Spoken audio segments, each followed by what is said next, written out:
Hello everyone, आप सभी का चीज़ी कोड में स्वागत है। तो आज के स्टूडियो में हम लोग मॉक वेब सर्वर के बारे में बात करेंगे। देखेंगे किस तरीके से हम लोग इसको सेटअप करते हैं, किस तरीके से हम लोग अपने HTTP क्लाइंट्स के लिए टेस्ट केसेस लिखते हैं और भी बहुत कुछ। तो शुरू करते हैं हमारा लेक्चर।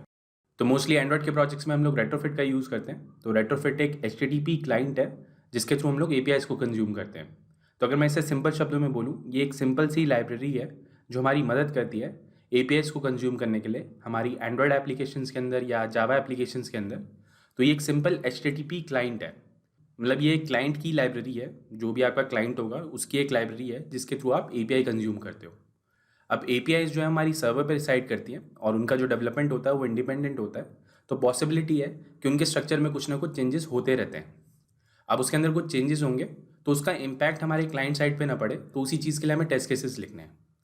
तो सिंपल कॉन्सेप्ट है, APIs में कुछ ना कुछ स्ट्रक्चर चेंजेस होंगे, उससे हमारे क्लाइंट साइड पे कुछ इम्पैक्ट ना पड़े, उसके लिए हमें टेस्ट केसेस लिखने हैं। तो इसके लिए हम लोग क्या करते हैं, एक लोकल सर्वर सेटअप कर लेते हैं जो हमारे API वाले वेब सर्वर को मॉक करेगा। अब हमें रिक्वेस्ट का स्ट्रक्चर पता होगा, रिस्पॉन्स का स्ट्रक्चर पता होगा, तो उसी के बेसिस पे हमारे ये टेस्ट केसेस काम करेंगे। तो एक सिनेरियो लेते हैं। अब सपोज मेरी ऐप जो है वो मैंने अपने लोकल सेटअप के अकॉर्डिंग डेवलप कर लिया और उसको मैंने डिप्लॉय कर दिया टेस्टिंग के लिए। अब यहाँ पे हमारे पास दो पॉसिबिलिटी हो सकती हैं। या तो हमारे रिक्वेस्ट और रिस्पॉन्स के स्ट्रक्चर में कुछ चेंजेस हुए होंगे या नहीं हुए होंगे। अगर नहीं होते हैं, मतलब कोई भी रिक्वेस्ट और रिस्पॉन्स के स्ट्रक्चर में कोई भी चेंज नहीं होता है, तो हमारी ऐप जो है वो सही परफॉर्म करेगी। और अगर हमारे रिक्वेस्ट और रिस्पॉन्स के स्ट्रक्चर में कुछ चेंजेस हुए होंगे तो हमारे टेस्ट केसेस फेल हो जाएंगे। तो हमें पता चल जाएगा कि भैया रिक्वेस्ट और रिस्पॉन्स के स्ट्रक्चर में कुछ तब्दीली हुई है, मतलब कुछ चेंजेस हुए हैं, तो उसके अकॉर्डिंग हमें अपना कोड चेंज करना है। तो इस तरीके से हम लोग आइडेंटिफाई कर पाएंगे कि जो हमारा HTTP क्लाइंट वाला कोड है उसमें हमें कुछ चेंजेस करने हैं अगर हमारे रिक्वेस्ट और रिस्पॉन्स में कोई चेंजेस होते हैं। मतलब API वाले कोड के अंदर कुछ चेंजेस हुए हैं, उसके इम्पैक्ट की वजह से हमें अपना कुछ कोड जो है वो चेंज करना होगा। तो इसी चीज़ के लिए हम लोग टेस्ट केसेस लिख रहे हैं। तो आई होप आपको ये सेंस बना रहा होगा। तो सिंपल कॉन्सेप्ट है मॉक वेब सर्वर का, एक ऐसा सर्वर जो हम लोग लोकली सेटअप करते हैं और वो हमारे API वाले वेब सर्वर को मॉक करता है। अब यहाँ पे हमारे को रिक्वेस्ट का स्ट्रक्चर भी पता है, रिस्पॉन्स का स्ट्रक्चर भी पता है, या अगर हमारे को डिफरेंट सिनेरियोज रिप्रोड्यूस करने हैं कि हमारी ऐप जो है वो 500 वाले एरर्स के लिए कैसे बिहेव करेगी या 404 के लिए हमारी ऐप जो है वो कैसे बिहेव करेगी, तो वो सारी चीज़ें हम लोग लोकली सेटअप कर पाएंगे। और यहाँ पे हमारा सर्वर जो है वो लोकली सेटअप है, तो यहाँ पे हमें इंटरनेट की भी नीड नहीं है। तो अगर इसके एडवांटेजेस की बात करें तो आजकल क्या होता है, सर्वर्स पे रेट लिमिटिंग लगी होती है कि भैया 1 सेकंड के अंदर आप इतनी रिक्वेस्ट सेंड कर सकते हो। तो उस चीज़ से आप बच जाओगे क्योंकि आपने लोकली सेटअप कर रखी हैं सारी चीज़ें। तो आप ये रेट लिमिटिंग वाला जो कॉन्सेप्ट है वो अवॉइड कर सकते हो। आप कितनी भी रिक्वेस्ट रेज कर सकते हो, उसके अकॉर्डिंग आप रिस्पॉन्स ले सकते हो। सिमिलरली हमारा कॉस्ट एफिशिएंट भी होता है। अब सपोज पर रिक्वेस्ट के आपके कुछ चार्जेस लगते हैं। फॉर एग्जांपल गूगल की कुछ APIs हैं, तो वहाँ पे आपके पर रिक्वेस्ट चार्जेस लगते हैं कि भैया आपने इतनी रिक्वेस्ट सेंड करी है, उसके अकॉर्डिंग आपको चार्ज करते हैं वो। तो आप उस चीज़ को बचा सकते हैं। आपका जो रिस्पॉन्स है उसको आपने मॉक कर लिया, हर बारी वो वही रिस्पॉन्स सेंड करेगा। तो इससे जो आपकी कॉस्ट है वो कम हो जाएगी, फास्टर डेवलपमेंट हो सकता है। अब ऐसा हो सकता है कि आपकी API अभी रेडी ना हो बट आपको अपनी ऐप डेवलप करनी है, क्योंकि आपको पता है कि उसका रिस्पॉन्स जो इजी फॉर्मेट में होगा, तो उसके अकॉर्डिंग आप अपना मॉक वेब सर्वर सेटअप कर लोगे और उसके बेसिस पे आप अपनी ऐप डेवलप कर लोगे। मतलब मुझे रिक्वेस्ट का स्ट्रक्चर पता है, मुझे रिस्पॉन्स का स्ट्रक्चर पता है, बट अभी मेरी API रेडी नहीं है, तब भी मैं अपनी ऐप को डेवलप कर पाऊंगा। तो ये बहुत पावरफुल फीचर है कि आपकी जो दोनों टीम्स हैं वो इंडिपेंडेंटली काम कर पाएंगी। API वाले API डेवलप कर रहे होंगे और आपके ऐप वाले जो है वो ऐप डेवलप कर रहे होंगे, तो साथ साथ काम होता रहेगा। तो फास्टर डेवलपमेंट हो जाता है इस केस में। और टेस्टिंग सिनेरियोज की अगर मैं बात करूं तो 500 वाले एरर्स हो गए या टाइम आउट वाले जो एरर्स होते हैं उनको रिप्रोड्यूस करना थोड़ा सा मुश्किल होता है। तो उसके लिए हम लोग क्या करेंगे, मॉक वेब सर्वर में कुछ चेंजेस करेंगे, उसके बेसिस पे अपनी ऐप का रिस्पॉन्स देखेंगे कि भैया अगर 500 वाली एरर आ जाती है तो हमारी ऐप का रिस्पॉन्स कैसा रहेगा, या अगर टाइम आउट वाली एरर आती है तो उसमें हमारी ऐप का रिस्पॉन्स कैसा रहेगा। तो ये चीज़ें सेटअप करना थोड़ा सा ईजी हो जाता है। तो इस तरीके से हम लोग इस मॉक वेब सर्वर का यूज़ करते हैं। तो आई होप आपको ये क्लियर हो रहा होगा। तो सीधा कोड पे चलते हैं और देखते हैं इसके लिए कैसे सेटअप करेंगे। तो सेम वही स्टेप्स फॉलो करेंगे। यहाँ पे मैं एक नई टेस्ट फाइल क्रिएट करता हूँ, इसको यहाँ पे नाम देते हैं प्रोडक्ट्स API टेस्ट। और यहाँ पे मैं एक फंक्शन डिफाइन कर देता हूँ सेटअप के नाम से। सिमिलरली हमारे पास एक और फंक्शन होगा यहाँ पे टीयर डाउन के नाम से, और यहाँ पे मैं इनको एनोटेट कर देता हूँ। तो ये हमारा @बिफोर होगा और सिमिलरली हमारा होगा @आफ्टर। तो जिस तरीके से हमारा नॉर्मल JUnit का सेटअप होता है वही सेटअप यहाँ पे फॉलो करेंगे। उसके बाद यहाँ पे मैं एक फील्ड डिफाइन करता हूँ मॉक वेब सर्वर के नाम से। तो ये हमारा लोकल सर्वर होगा, इसके लिए हम लोग ऑलरेडी एक डिपेंडेंसी ऐड कर चुके हैं। तो अगर मैं अपनी build.gradle फाइल ओपन करता हूँ तो हमने ये वाली डिपेंडेंसी ऐड करी थी, ये हमारे को स्क्वायर नहीं प्रोवाइड करी है, जिसने हमें रेट्रोफिट प्रोवाइड करी है। तो वापस चलते हैं और देखते हैं इसको कैसे सेटअप करेंगे। उसके बाद अपनी एपीआई के लिए रेफरेंस डिफाइन करते हैं प्रोडक्ट्स एपीआई।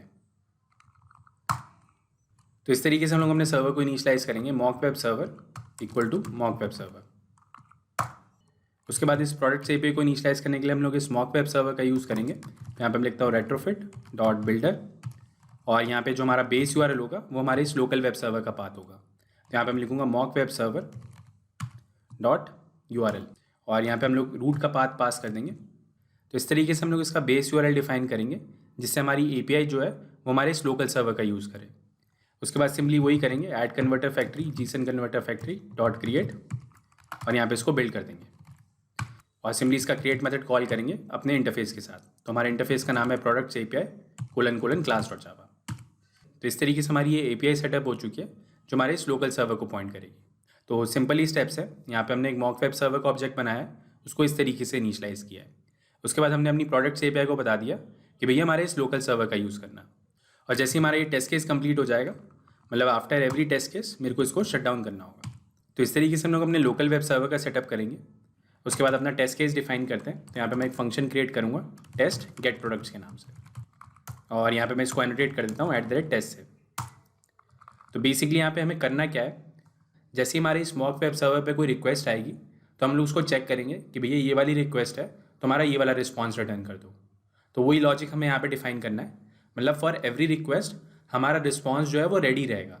वो रिस्पॉन्स कौन सा होगा जो हमें सेंड करना है, मतलब फॉर यूनिट टेस्टिंग जो भी हमें रिस्पॉन्स सेंड करना है वो हम लोग यहाँ से सेंड करेंगे। तो यहाँ पे मैं एक ऑब्जेक्ट बनाऊंगा मॉक रिस्पॉन्स के नाम से, और इस तरीके से हम लोग इसको इनिशियलाइज करेंगे। तो सिंपली अभी के लिए यहाँ पे सेट कर देते हैं एक रिस्पॉन्स जो कि हमारा एक एम्प्टी रिस्पॉन्स होगा। तो यहाँ पे मैं लिखता हूँ सेट बॉडी, और यहाँ पे एक एम्प्टी एरे पास कर देते हैं कि भैया जैसे ही मेरे पास कोई कॉल आएगी तो आपको ये जो रिस्पॉन्स सेंड करना है वो एक एम्प्टी एरे रिटर्न करना है। उसके बाद सिंपली इस मॉक वेब सर्वर के अंदर हम लोग इस रिस्पॉन्स को सेट करा देंगे। तो यहाँ पे मैं लिखूँगा एनक्यू और अपना ये मॉक रिस्पॉन्स पास कर देंगे। उसके बाद सिंपली अपनी इस एपीआई को कॉल करेंगे। तो यहाँ पे लिखता हूँ products API dot gate products. अब यहाँ पे ये मुझे एरर दे रहा है क्योंकि हमारा सस्पेंड फंक्शन है। तो मैं इस मेथड के आगे यहाँ पे लिख देता हूँ रन टेस्ट। तो जिस तरीके से हम लोग नॉर्मली एक वेब रिक्वेस्ट रेज करते हैं वही हमने यहाँ पे किया है, बट ये वाली जो रिक्वेस्ट है हमारी ये हमारे मॉक वेब सर्वर पे जाएगी। उसके बाद मुझे अपने इस मॉक वेब सर्वर को बोलना होगा कि भैया जो भी आपके पास रिक्वेस्ट आ रही है उनको लेना शुरू कर दो। तो यहाँ से हम लोग रिक्वेस्ट लेना शुरू कर देंगे। तो ये हमारे पास एक फंक्शन है टेक रिक्वेस्ट के नाम से। तो इस तरीके से हमारा ये पूरा सिस्टम चलेगा। उसके बाद सिंपली हम लोग यहाँ पे एक असर्ट स्टेटमेंट लगाएंगे assert डॉट असर्ट इक्वल्स। तो यहाँ पे हम लोग अपनी रिक्वेस्ट की बॉडी चेक करने वाले हैं। तो यहाँ पे हमारी एक्सपेक्टेड वैल्यू होगी ट्रू, और यहाँ पे मैं चेक करूँगा response dot body dot is empty. यहाँ पे मैं नॉर्मल असर्टेड ऑपरेटर का यूज़ कर लेता हूँ। तो एक बार दोबारा से एक्सप्लेन करता हूँ कि यहाँ पे हो क्या रहा है। तो हमने एक सर्वर सेटअप किया है लोकली जो हमारे इस एपीआई वाले सर्वर को मॉक करेगा।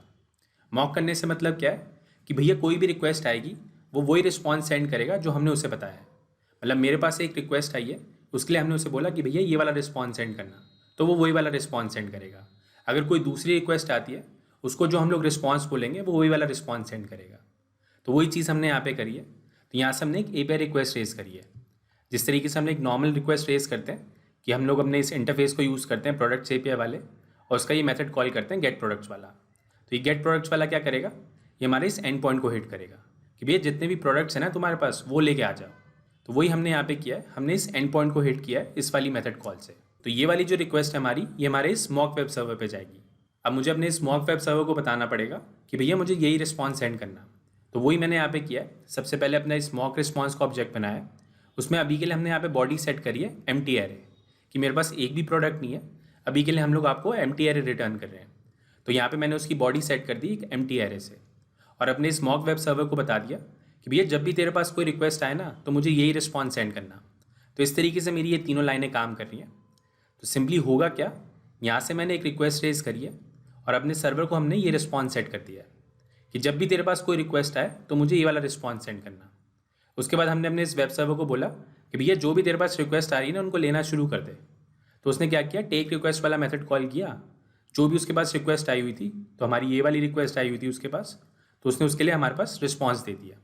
तो जैसे ही हमारे पास यहाँ पे रिस्पॉन्स आया उसको हमने यहाँ पे चेक किया कि हमारी बॉडी जो है वो एम्प्टी है या नहीं है। तो यहाँ पे हमने सिंपली एक असर्ट स्टेटमेंट लगाई है कि उसकी जो बॉडी है ना वो एम्प्टी होनी चाहिए, क्योंकि यहाँ पे जो हमने बॉडी सेट करी है वो एक एम्प्टी एरे से सेट करी है। तो वही हमने यहाँ पे चेक लगाया है। तो इस तरीके से हमारा ये पूरा फंक्शन काम कर रहा है। तो आई होप आपको ये क्लियर हो रहा होगा। तो एक बार इसको रन करते हैं, देखते हैं ये टेस्ट केस हमारा पास हो रहा है या नहीं। तो बिहाइंड द सीन्स ये मेरे लिए क्या करेगा, एक लोकल सर्वर स्टार्ट करेगा, उस पर इस एंड पॉइंट को एग्जीक्यूट करेगा और हमारा ये वाला रिस्पॉन्स लेके आ जाएगा। तो यहाँ पे आप देख सकते हैं हमारा ये टेस्ट केस पास हो चुका है। तो अगर मैं यहाँ पे एक ब्रेक पॉइंट लगाता हूँ और इसको डीबग करते हैं एक बारी, तो अगर मैं इस रिस्पॉन्स पे होवर करता हूँ तो यहाँ पे आप देखेंगे जो हमारे पास URL आ रहा है वो हमारे इस लोकल होस्ट का आ रहा है, और यहाँ से जो हमने एंड पॉइंट हिट किया था वो /products वाला था, तो वही वाला हमारा एंड पॉइंट हिट हो रहा है। और अगर मैं इस रिस्पॉन्स को यहाँ से ओपन करता हूँ तो यहाँ पे आप देखेंगे बॉडी के अंदर हमारे पास एक एरे लिस्ट आ रही है जिसका साइज़ जो है वो 0 है, वही हमने यहाँ से सेट कराया था। तो इस तरीके से हम लोग अपने मॉक रिस्पॉन्स सेट कर रहे हैं। जो भी हमारे पास रिक्वेस्ट आ रही है उसके लिए हम लोग एक मॉक रिस्पॉन्स सेट कर रहे हैं। तो आगे बढ़ते हैं और एक और टेस्ट केस देखते हैं जिसमें हम लोग एक रिस्पॉन्स सेट कराएंगे। तो इसको मैं यहाँ से कॉपी कर लेता हूँ और इसको यहाँ पे पेस्ट कर देते हैं। इस बार हम लोग एक रिस्पॉन्स सेंड करेंगे कि हमारे पास एक प्रोडक्ट की लिस्ट है जो हमने लोकली मेंटेन की हुई है, उसको मुझे रिटर्न करना है। तो इसको रीनेम कर देते हैं यहाँ पे और यहाँ पे लिख देते हैं रिटर्न प्रोडक्ट्स। तो यहाँ पे मैं एक फाइल पेस्ट कर देता हूँ जो कि हमारा एक डमी रिस्पॉन्स होगा जब भी हमारे इस गेट प्रोडक्ट्स वाले एंड पॉइंट पर कॉल जाएगी। तो यहाँ पे मैं इसका प्रोजेक्ट व्यू चेंज कर देता हूँ और इस रिसोर्सेज फोल्डर के अंदर इस फाइल को पेस्ट कर देता हूँ। तो ये मेरी एक सिंपल जेसन फाइल है जिसमें हमारे पास ये 2 टेस्ट प्रोडक्ट्स हैं। तो देखते हैं इसको कैसे एक्सेस करेंगे। उसके बाद यहाँ पे मैं एक फ़ाइल क्रिएट करता हूँ जो हमारी मदद करेगा इस जेसन फाइल को रीड करने के लिए। तो इसको यहाँ पे नाम देते हैं हेल्पर, और ये हमारा एक ऑब्जेक्ट होगा और इसके अंदर एक फंक्शन डिफाइन करते हैं रीड फाइल रिसोर्स के नाम से। तो यहाँ पे हमें एक फ़ाइल नेम मिलेगी, जो भी हमें फ़ाइल रीड करनी होगी उसका नाम मिलेगा और ये हमें रिटर्न करेगा स्ट्रिंग का ऑब्जेक्ट। तो इस तरीके से मैंने ये फंक्शन डिफाइन किया है। इसकी बॉडी यहाँ पे पेस्ट कर देता हूँ। जिस तरीके से हम लोग नॉर्मल फाइल रीड करते हैं वही लॉजिक लिखा है यहाँ पे मैंने, तो इसको पेस्ट कर देता हूँ यहाँ पे मैं। तो सिंपली यहाँ पे मैंने क्या किया, एक इनपुट स्ट्रीम का ऑब्जेक्ट बनाया। तो इस तरीके से हम लोग एक स्ट्रीम एक्सेस करते हैं, जो भी आप फाइल नेम पास करेंगे उसके कॉरस्पॉन्डिंग हमारे को एक इनपुट स्ट्रीम मिल जाएगी। उसके बाद मैंने एक बिल्डर क्रिएट किया यहाँ पे, स्ट्रिंग बिल्डर, और इस तरीके से मैंने उसको रीड किया है। तो ये सिंपल जावा का लॉजिक है या कॉटलिन का लॉजिक भी कह सकते हैं। तो इसी तरीके से हम लोग फाइल को रीड करते हैं और यहाँ से मैंने रिटर्न कर दिया builder.toString। तो जो भी आप अपनी जेसन का फाइल नेम पास करेंगे यहाँ पे उसके कॉरस्पॉन्डिंग हमारे को ये स्ट्रिंग मिल जाएगी। तो देखते हैं इसका कैसे यूज़ करेंगे। तो वापस अपने टेस्ट पे चलते हैं। तो इस बार यहाँ पे ये एम्प्टी रिस्पॉन्स सेंड नहीं करेंगे, यहाँ पे एक कंटेंट का ऑब्जेक्ट बना लेते हैं। तो यहाँ पे सिंपली मैं इस फाइल का यूज़ करूँगा helper.read file from resource, और यहाँ पे अपनी फाइल का पाथ दे देंगे। तो हमारी फाइल का पाथ है response.json।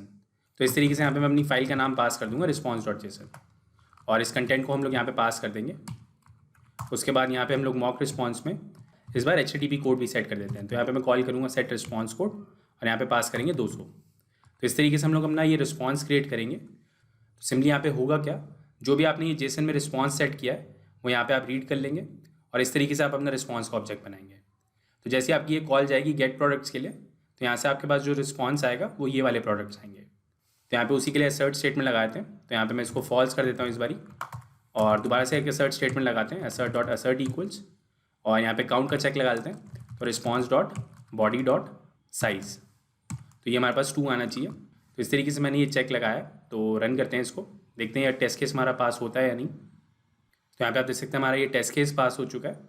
और अगर मैं यहाँ पे डीबगर लगाता हूँ और इस बार इसको डीबग करते हैं, तो यहाँ पे आप देखेंगे जो प्रोडक्ट्स आएंगे हमारे पास, मतलब इस रिस्पॉन्स के अंदर जो हमारे पास प्रोडक्ट्स होंगे वो हमारे टेस्ट प्रोडक्ट्स होंगे जो हमने उस जेसन के अंदर सेट किया।